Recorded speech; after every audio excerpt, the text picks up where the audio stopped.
are more than 1 billion cars in this world of ours, from electric gliders to power sliders, and pretty much everything in between. I'm Tiffany Dell. Hello, everybody. Hello. And with my good friend Paul Woodman, What could possibly go wrong? plus a few fellow car lovers, we're on another mission to bring you the fastest, loudest, most exclusive cars on the planet. Oh, and this lot too.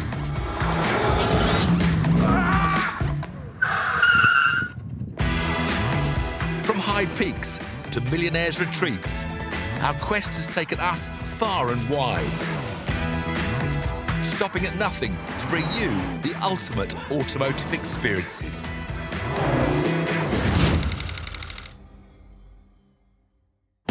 On the road today, Alex finds out if the latest fast Ford is as good as they say. They were telling the truth. The former Stig proves he's actually a rubbish driver. I can't play golf. Anna and I explore a winter wonderland in a fairy tale EV. So here we are in the Swiss Alps with a snow-white Polestar 2, having fun. And Paul and I head stateside for an all-American shootout. What are they doing? See you later, guys! But first, it's time to test a couple of electrifying estate cars.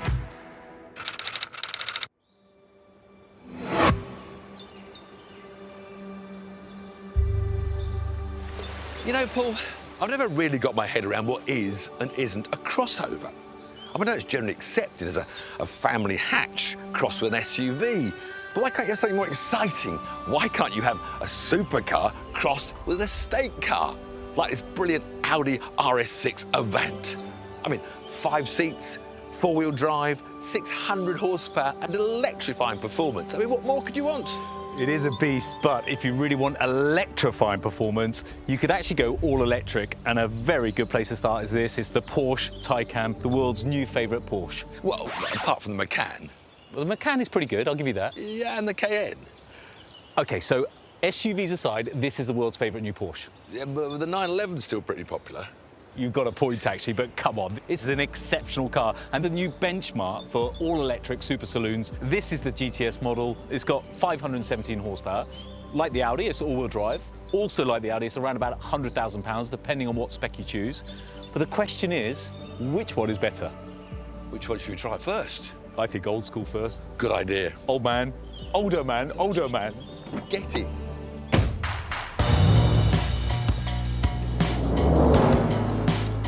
So, Paul, we're in the carbon black version of this RS6, which prices start about £103,000, but there's a cheaper version, isn't there? So you get the standard RS6 for about £94,000, another 10 grand or so for the carbon black, which basically means it comes de-chromed, you get bigger wheels, you get this lovely dashboard. Yeah, I like a better carbon fibre. Nice, isn't it? And then the Vorsprung is the top of the range for another sort of 10 grand, comes fully loaded, soft closing doors, panoramic roof comes as standard, for example.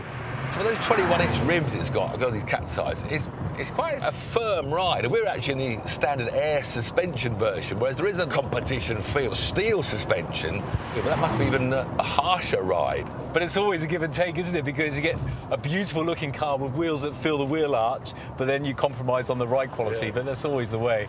I'll take the ride quality in my old age, actually. I used to take the big wheels, now I'll take the ride quality. Of course, while that Porsche is fully EV, this Audi does have its own nod towards renewables because it's got a 48-volt system, which if you lift off, it'll cut the engine and coast for up to 40 seconds. And you know, it'll also deactivate cylinders, which they do on a lot of cars these days, so it just all helps on the fuel efficiency. Mind you, still struggle to get more than about 22 miles to the gallon. But let's be fair, with you driving, you're not normally going to be driving like this. You would have it in sport and you'll be using the paddle shifter. So let's have a look.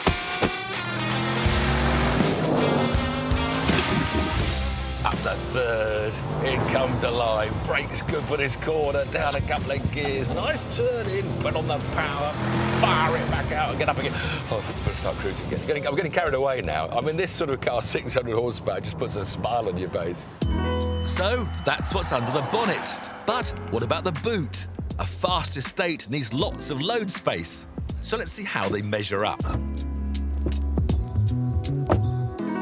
Now look, This is an estate car boot. Look, nice level loading space, 565 litres, and under this little floor, you can More storage? see, well, sort of storage. I've got toolkits and a big subwoofer. That's not a subwoofer. Whatever it is, I don't know these things. Play your banging tunes. So what does the sleek-looking Porsche have to offer? It offers 446 litres of boot Down a space. bit. Does that include the space taken by your electric cables? You probably want to take them with you, wouldn't you, if you're on a tour? But it's got a little bit of cubby hole there, which is quite useful for bits and bobs, I guess. Your toolkit, your subwoofer. Doesn't need a subwoofer. I tell you what I have got that the Audi hasn't. A frunk. Have a look frunk? at this. Yes. What do you mean by front? It's a front trunk, storage at the front. We don't call them trunks in England, we call them boots. So it should be called a fruit. Don't give up your day job, will you? But it's good. It's got 84 more litres here, so plenty of room. 84.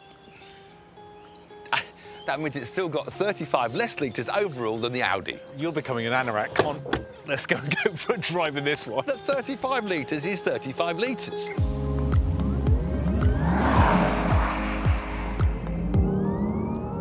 What's that sound? Welcome to the future. Do you like it? I'm not sure I do, really. I tell you what, I love this interior. The Audi's 2 or 3 years old now. It's showing it slightly because this wrap-around cockpit you're sitting in is wonderful display. And a really nice round street. Porsche make the best steering wheels. It's a lovely feel, nice and thin as well. But this is all so nice, isn't it? Very futuristic, inside, outside, and the tech that's underneath the car as well. That's important to acknowledge. So this is a state car version. What do they call it? Gran Turismo? Sport Turismo. Sport Turismo. Can you have that on all the Taycan models? You can, so there's 5 different models. This is smack bang in the middle. So you've got the standard Taycan, then you've got the 4S, then the GTS, the driver's car, then you've got the Turbo and the Turbo S.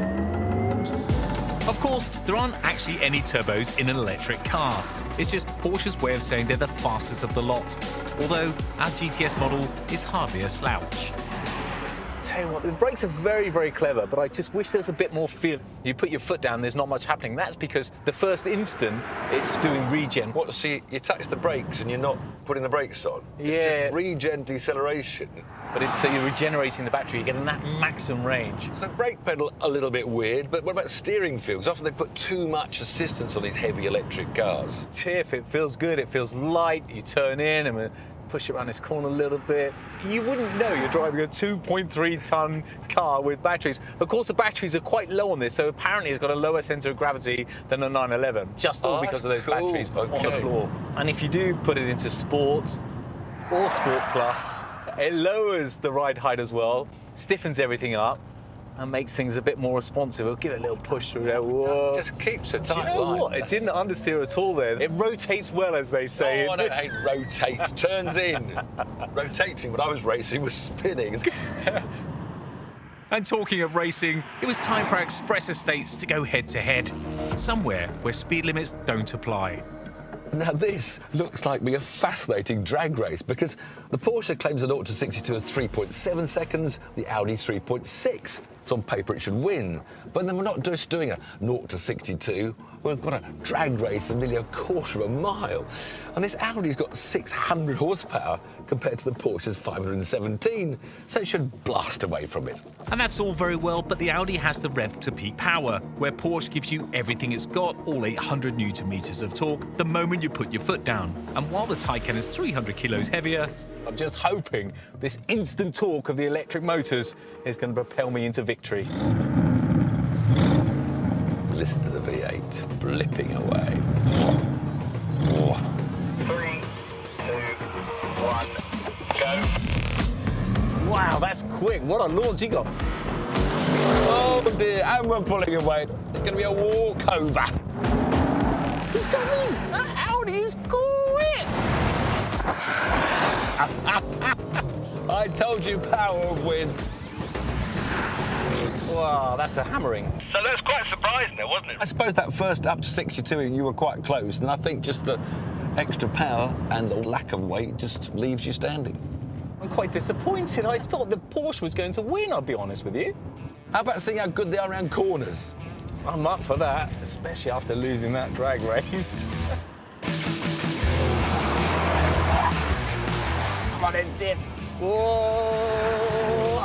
take quite a bit of curb. You know what? It's much flatter than I thought around these corners. It's quite nimble through those tight bits, the Porsche. Almost looks like it's sitting flatter.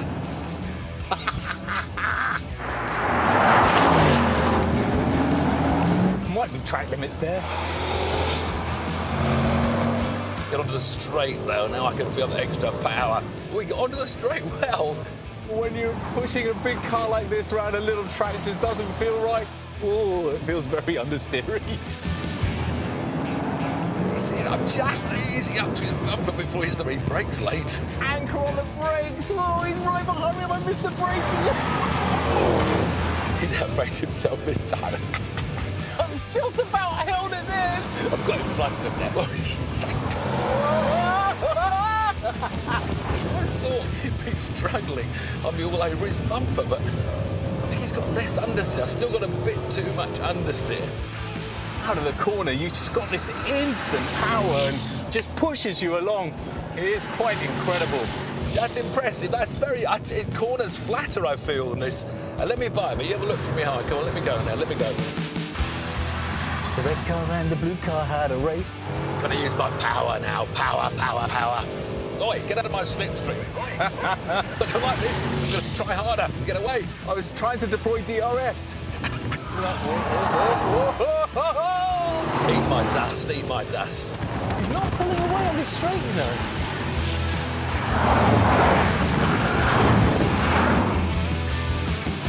I tell you what, Paul, they're two sporty machines, but, well, this is over 2 tons and you're 2.3 tons, and it's not really the ideal track day car. I think I'll stick to my Caterham, I'll be honest with you. Oh, what a big old beast.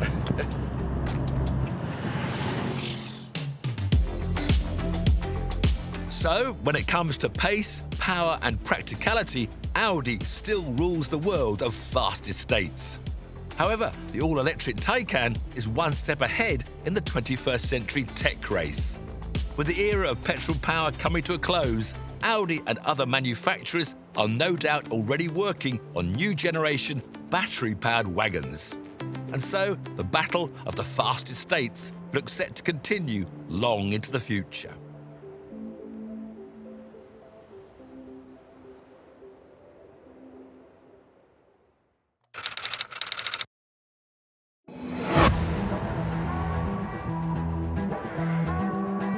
Hot hatches used to be the perfect blend of performance, practicality and price.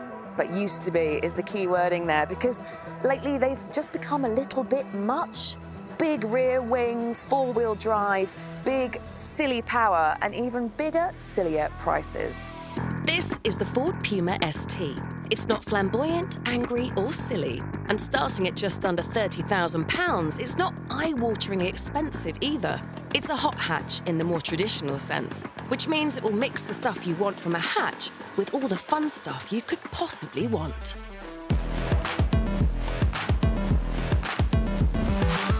Oh, tell you what, for what is essentially a family car, this car is a lot of fun.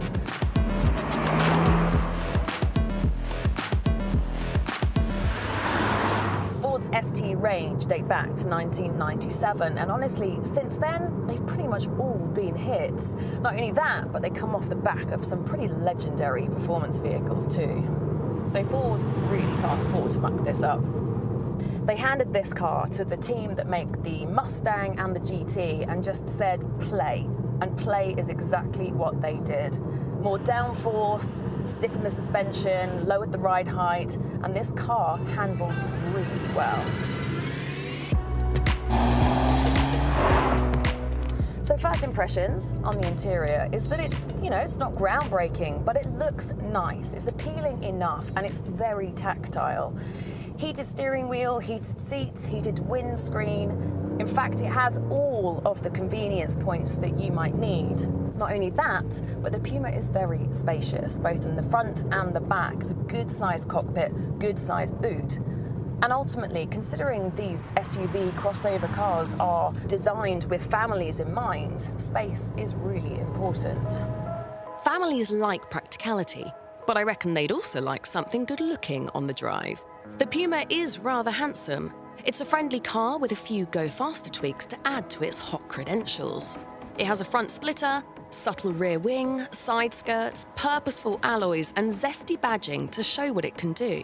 Being a crossover, you might expect soggy handling, but it is an ST. I've got a good feeling about this.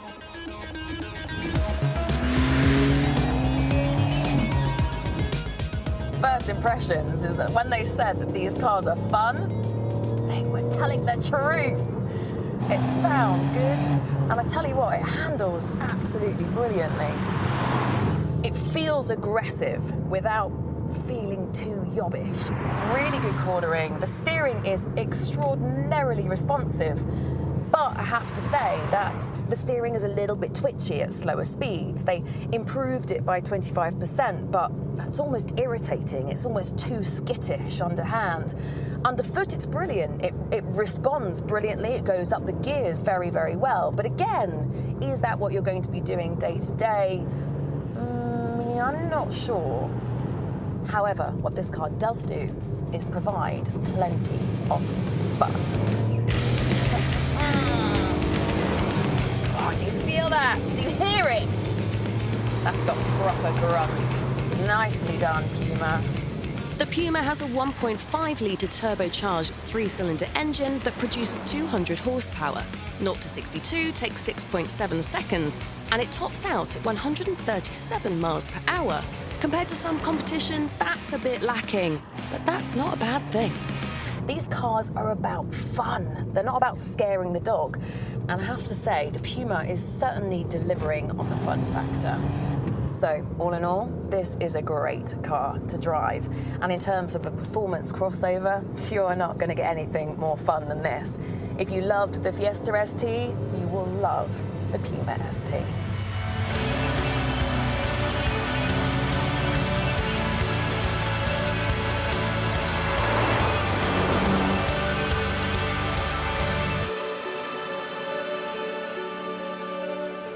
So there we have it, proof that less power can mean more fun. Now, this car may be lacking in some areas compared to its rivals, but the fact that it is an absolute dream to drive and it's cheaper than quite a lot of its competition makes the Ford Puma ST an absolute gem.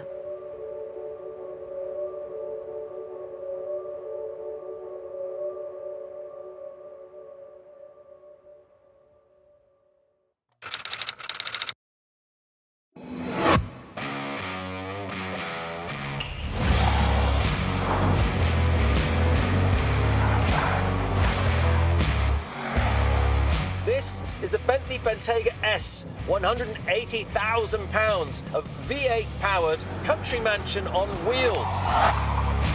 It's Bentley's answer to the current craze of luxury SUVs. The humble sports utility vehicle might have started its life as a no-nonsense, go-anywhere transport for people's bikes, tents and skis, but they've strayed pretty far from their utilitarian beginnings. Now these days, all the big brands are in on the action. It's big business. That includes Lamborghini, who make this, the Urus. And like the Bentayga, it's a high-riding V8-powered brute, which promises to combine go-anywhere capability with supercar speed. These cars are kind of a contradiction in terms. Every attribute of a traditional SUV is the exact opposite you want from a performance car. A high centre of gravity, excess weight, and this elevated driving position.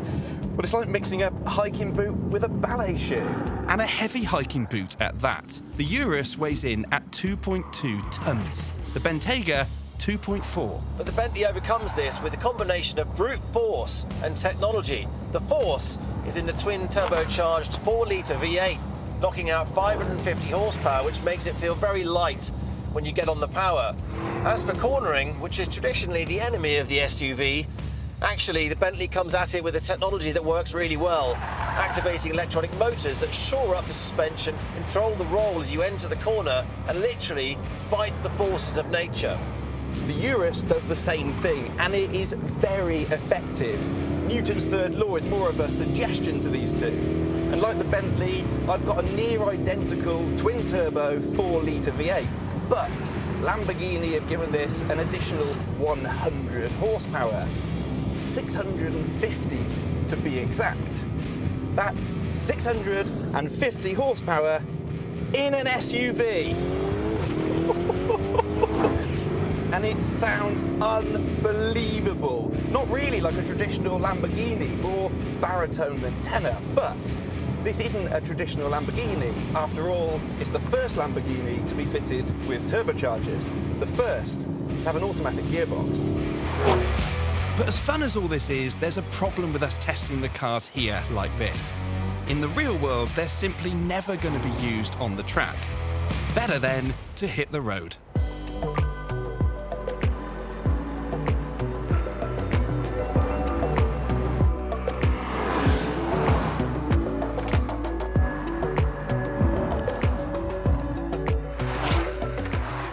Really set the benchmark back in 2015 for what a posh SUV could be. The Bentayga was the first of its kind, a super posh off-roader, the first to rival Range Rover, which really was the dominant force for that type of car since the 1980s.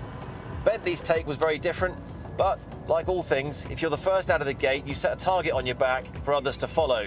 Other manufacturers like Aston Martin, Rolls-Royce, even Lamborghini, they've all taken a similar look at this, come out with their own posh SUV, and now this one will be measured against some very stiff competition.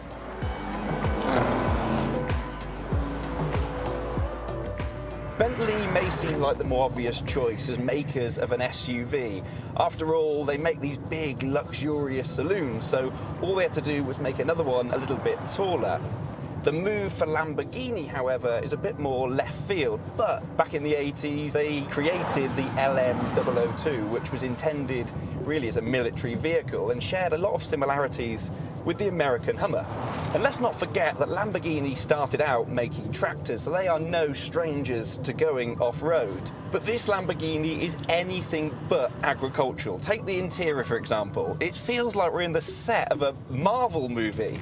You've got this jet thruster style gear selector and a start-stop button, which looks like if I hit it, it's going to fire a missile or something. In terms of off-roading, realistically, most people, they're never going to challenge a peak taller than a speed bump. But in London, that's no joke. The so-called traffic calming measures are a nightmare.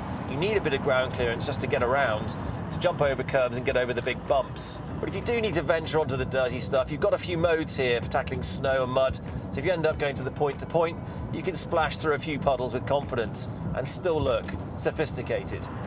What really sets Bentley apart in this competitive market is they've stuck to their roots. They've remained focused on luxury. The quilted leather in the cabin, polished metal, cut crystal glass in the headlights. It's even got double glazing. Not sure Windsor Castle has double glazing. In terms of creature comforts, there's a few standout features for me. I love the heads-up display because you'd have to take your eyes off the road, check your speed. There's a tablet in the back and that shuts the passengers up. They can play with the environment, they can play with the media settings.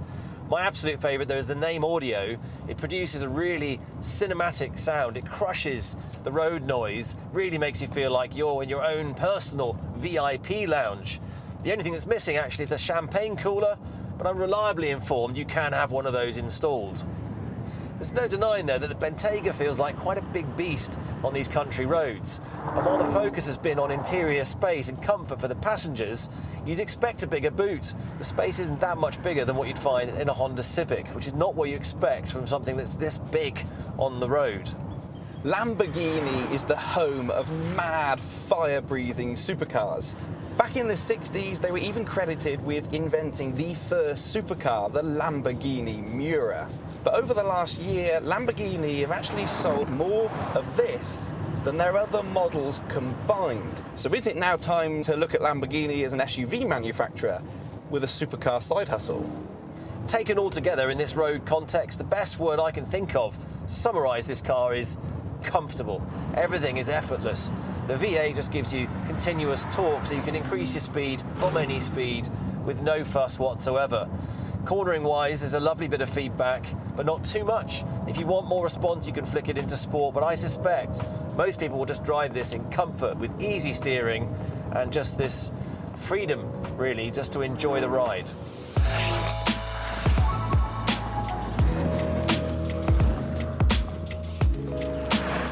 So they do the road stuff well. But just how good are they at the nitty-gritty day-to-day stuff? To test their true SUV credentials, we've brought them here to the Love Cars SUV AC, or Sports Utility Vehicle Assault Course. It will not only test their speed, but their suitability for modern SUV life. Right, first up, we're going to drive home over there, park between those two cars, offload the dog and load in a set of golf clubs. Then we're going to drive here to the golf club, first to tee off wins, all with the kids in the back. What a waste. I mean, we're surrounded by fields. We could do some serious off-roading, do some jumps, the whole deal. It wouldn't be a realistic test. These cars will barely see a gravel car park, let alone a muddy off-road course. Well, you would say that in this. You've got no clearance. I get what you're saying. It's like the expensive diving watches that never leave a swimming pool. Come on, I'm up first. Jump in the back, you can be one of the kids. Kids. Kids? Right, boys, both buckled in. What are you doing here? I'm the official timekeeper and adjudicator. Ballast. And ballast as well, exactly. Right. This had better be good. Right, I'm going to count you down. Ready? Give me a countdown. I'm going to give a countdown. 3, 2, 1, go! He jumped the start. He jumped the start. This is fast, isn't it? That's in Corsa. How late is he going to brake? Oh, he's open. Has he operated? No, he could have braked much later. Nice inside. Oh, Nick! watch out, watch out! Oh, it's only his car. All Come on, straight. Get it straight. Forward. Got in. Forward. There you go. Is the handbrake on? You sure? There's good space back here, actually, isn't it? Leg room. Come on! Bit orange. The colour is strong. Can you keep the noise down back there, please, sir? It matches his suntan, though. Yes. It was just noticed that the seat colour's very similar to your suntan. You look very stressed. Come on then, let's see what this has got. Acceleration is good, isn't it? It's very, very stiff, much stiffer than the Bentley. Good on the brakes, good on the brakes. Don't ever shoot. That's a penalty, isn't it? Parking brake. Oh, he's having some trouble with the door. He's got his clubs. Good luck. He's got to hit a ball. Let's see, could he actually swing a club? I don't know, we'll soon find out. There we go, stop the clock. So that was the Urus done. Time for Ben in the Bentayga. Welcome to the Bentley boudoir. Well, I've got to say, it's very nice, very luxurious, but in case you haven't noticed, it is a little bit red. Red, through and through. Yeah. Are you ready for this? I'm ready. I don't have as many settings as you. You've got Corsa and Neve and all this other stuff. I've got Sport, traction off. Cut the excuses, Ben, come on. All right, ready. You know, 3, less power 2, 1, go. A bit more of a sort of stately drive, this one. That's not steady. You're going to brake, Ben. Whoa! That is good braking. That's what you should have done. That is very good braking. Is he going to fit in? It's a little bit bigger than a Lamborghini. It's a lot bigger than a Lambo. Very good parking. Well done. That's nice. That's perfect. There's nothing wrong with that. Come on! Come on!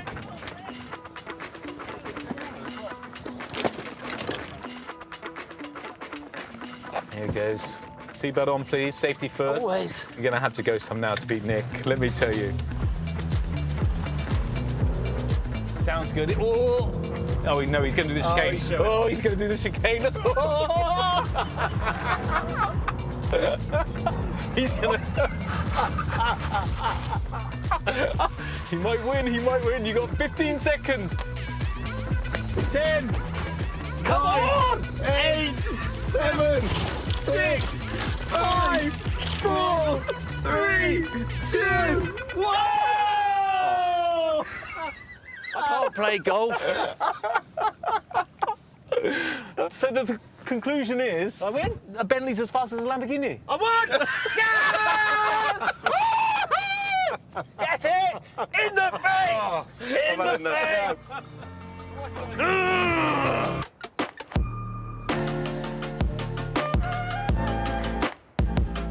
In many ways, these cars are about as an impressive feat of automotive engineering as they come. There are faster cars, more practical cars, and more luxurious cars, but few manage to excel at so many things. A supercar and an SUV are about as far apart on the automotive family tree as you can get. But these two manage to blend the performance of one with the form factor of another.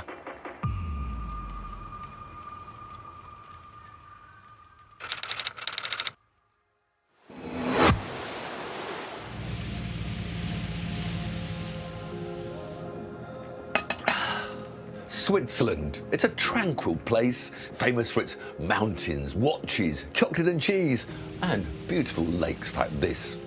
It's clean as well, especially when it comes to its energy generation, with 75% of its power coming from renewable sources. So, where better to meet Anna, who's brought something similarly green. And I'm not talking about her trousers. Hi, Tiff. Welcome to Switzerland. It's the Polestar 2, a new electric car from a new electric car company.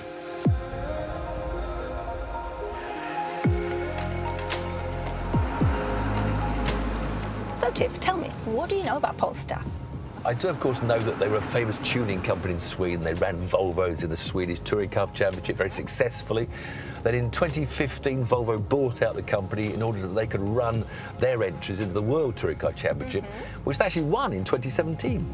But that's where the racing connection ends, as Volvo decided Polestar would be the name of its all-new electric offshoot.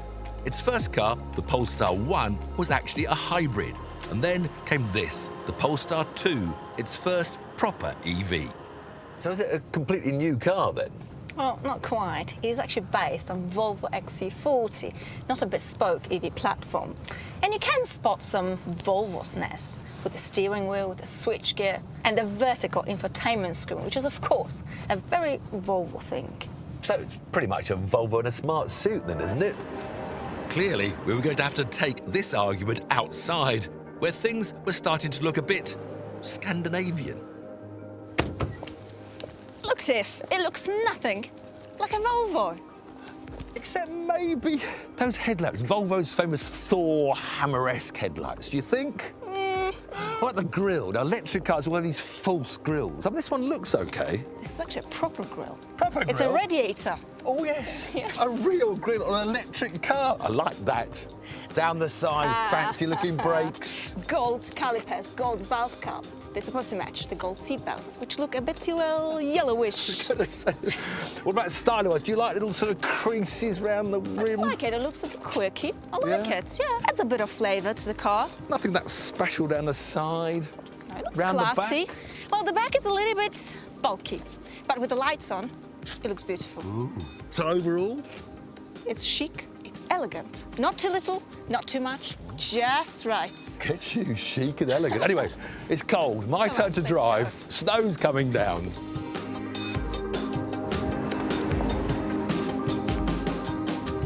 But I mean, you talk about full of Polestar flavour. I mean, it's quite minimalistic like most electric cars. But at least I've got a nice dashboard in front of me. I can have my speedo, so I'm happy. But what else do you like about this Polestar flavour? Well, first of all, we've got a WeaveTech interior. WeaveTech? WeaveTech interior, which is lighter than leather, easier to clean, and better for environment. So it's definitely vegan friendly. But is it driver friendly? Well, even the entry-level single-motor versions have a healthy 230 horsepower, while this one is the top-of-the-range dual-motor performance model with 408 horsepower. 0 to 62 takes just 4.7 seconds, and it's even got four-wheel drive, which could come in handy when things get a bit slippery. What about driving modes? I mean, I've got quite a bit of regen with lift. This one-pedal drive electric people love, but to me, this is almost too much. Can you change the regen? Well, we can switch it off, or we can put it on low. Low, lift off. Oh, yeah, that's nice. Okay. It's a bit more natural, isn't it? Now maybe try switched off. Huh. I've got to use the brakes. You see, that is the danger of this one pedal thing. I think people forget to use the brakes, and if it wasn't working or someone had put it into the wrong mode. You get used to it very, very quickly. But sport, I've just seen sport mode at the corner of my eye. Now, that's more me. Come on. Sport mode it is. That's more like it. 408 horsepower, four-wheel drive. And of course, they've got those shock absorbers, haven't they? The Olins, you can adjust them, but... What's the point of those? I know. Who's going to go under the bonnet and ever change your Olin dampers? It's a good feature. The suspension feels good. It really goes head-to-head with the Tesla 3. It's the same size, isn't it? About the same price. They're all around £40,000. It's just a shame that this Polestar is about 300 kilograms heavier, which for, you know, a motorsport team is a bit of a disappointment. But Petite it is not. but it's fun. And very appropriately, apparently this colour is what? It's Snow White. Snow White.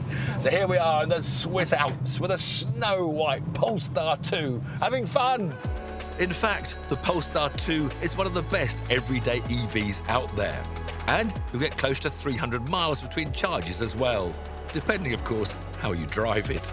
And while Polestar might be relatively new, it comes with all that Volvo engineering experience and, of course, a 5-star safety rating.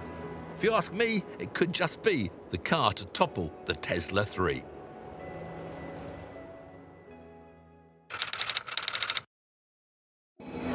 Welcome to Ohio, home of America's first traffic light, hot dog, and nearly 12 million people, including these guys, our mates Jordan and Jason. Together, they own this little lot, the Triple F Collection, one of the most exotic car collections in the world. Ferraris, McLarens, Porsches, Paganis, Bugattis, you name it, they've got it. But we're not here for fancy European supercars. We've come to the land of the free to drive something a bit more American. So come on, Jason, what all-American beast have you got lined up for me? Well, I've got the perfect car for you. I've got the Tesla Model S Plaid. Tesla, is that an all-American beast? It's all-American speed. You're gonna feel something you've never felt before. Oh, okay, all right, if you promise. And I'm going to feel quite smug because that means we've got the Corvette. Well, actually, we have something a little bit more American than that for you today. He's not wrong. This is the Dodge Ram 1500 TRX 6x6 Warlord Apocalypse. A 3-ton, 6-wheel drive, $250,000 pickup truck. It's 7.5 meters long and nearly 2.5 meters tall. And as American as a star-spangled chicken fried cheeseburger with extra fries. I think my host rather likes it. This is my new absolute favorite toy, dude. Like, out of all the hypercars, everything, I'm taking this out 10 times out of 10 right now. It's not exactly small, is it? It's gigantic. I couldn't help notice the worded here, apocalypse. I think it sums up this vehicle. I'm not going to call it a car because I don't think it's a car. Sums it up perfectly. It really does. I mean, they want to be able to say, if there's an apocalypse out there, you're going to have the only vehicle with guns mounted to the top of it.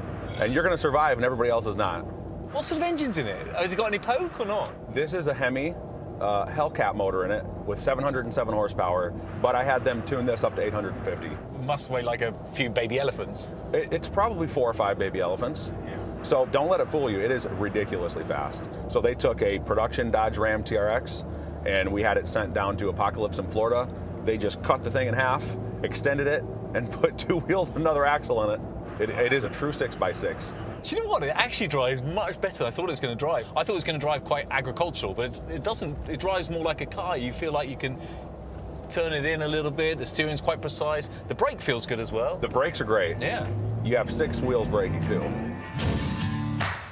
While I got up to speed in the Ram, Tiff was still getting to grips with the Tesla.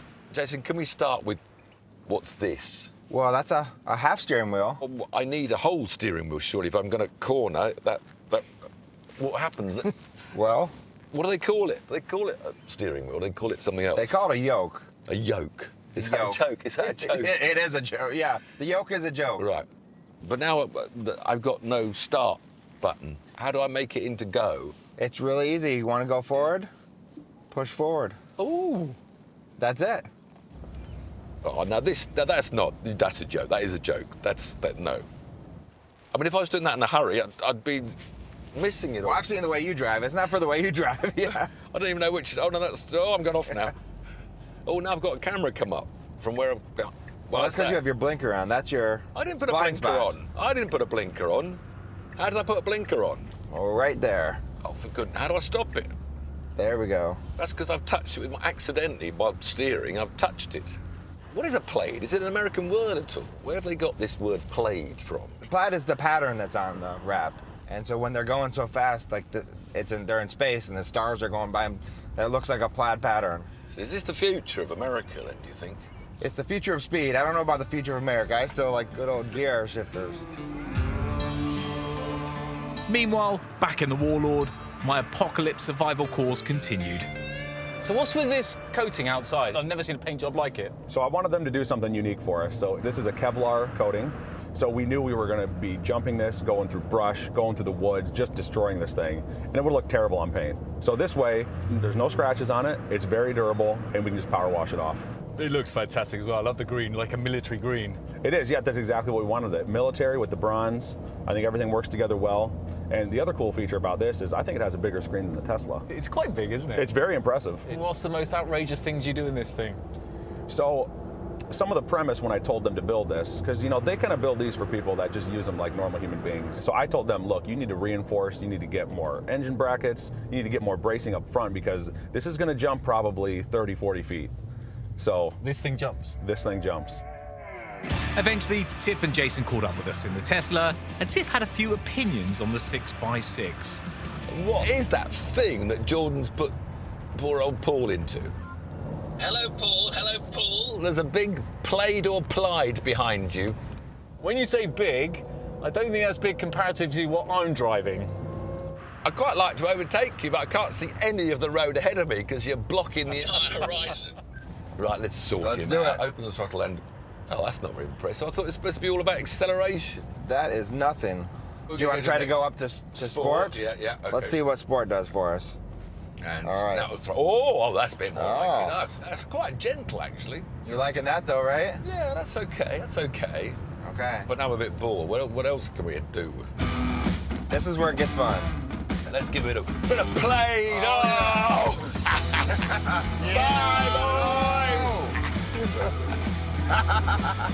Wow. That thing is fast, isn't it? Did you feel the world move as we blasted past you with our plaid power? What else can I do now? I'm bored now. Okay, that's good. What else now? That's it. It goes fast. With a 0 to 60 time of just under 2 seconds, the 1,000 horsepower Plaid is one of the fastest accelerating vehicles on Earth. And being electric, it does it almost silently, unlike the noisy Warlord.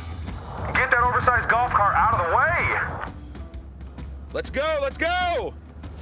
Excuse me, I'm going a nice legal speed here. I'm quite happy, and you can just wait behind me.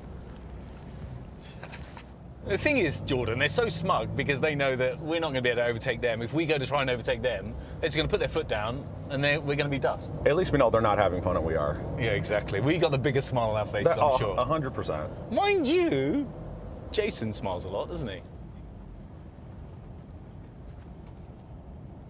Right, that's it, we're bored. I have an idea on how we can get past them. It's never going to happen on the road, so I have a better plan. Are you sure about I'm 100% sure. Jordan, are you sure? I do it every day.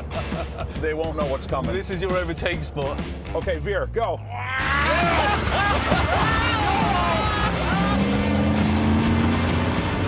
Where have they gone? There they are. What are they doing? See you later, guys!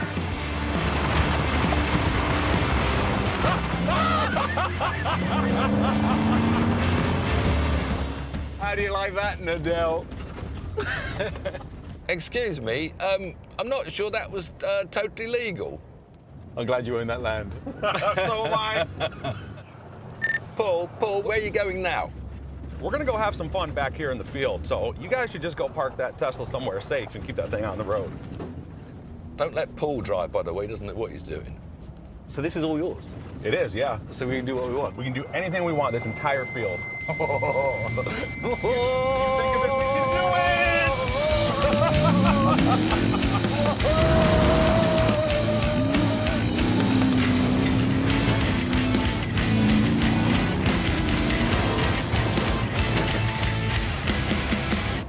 I think we can hide right behind this mound. Ooh. That'll be a safe place. That looks good. Yeah.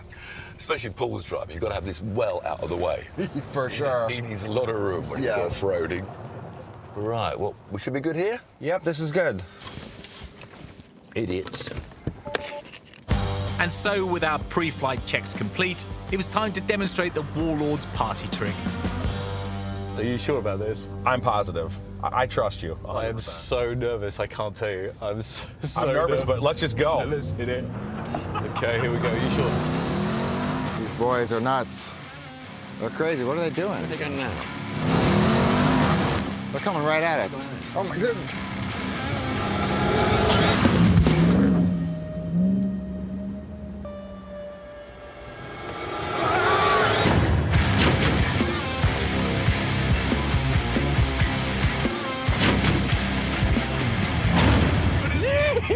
In your face! My heart is going 100 miles an hour. I hope they got out of the way. All I could see was Tiff running away. I know, that was unbelievable. I'm glad he did run away. What have you just got me to do? That's awesome. What a machine. You did great. Can we go and get a beer or something? Absolutely. That's crazy. That was just insane. Where's Tiff? Where's Tiff?